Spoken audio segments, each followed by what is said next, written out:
অনেক অনেক দিন আগের কথা। তুরস্কের একটি গ্রামের নাম ছিল পাতারা। সমুদ্র পাড়ের সেই গ্রামে জন্মগ্রহণ করেন একটি শিশু। তার নাম রাখা হয় নিকোলাস।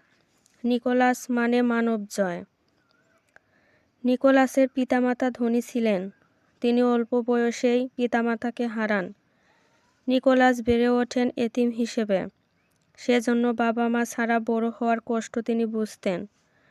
বড় হয়ে তিনি দয়ালু মানুষ হিসেবে পরিচিতি লাভ করেন।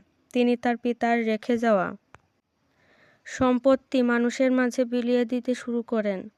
তিনি শিশুদের উপহার দিতে পছন্দ করতেন। বিভিন্ন জায়গা ঘুরে বেড়াতেন।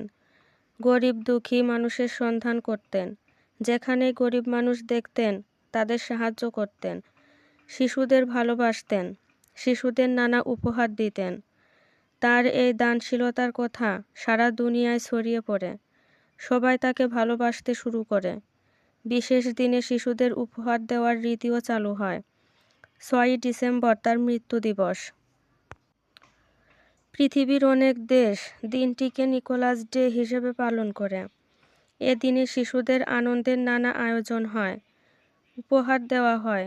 শিশুদের নিয়ে মজার মজার খাবার খাওয়া হয়।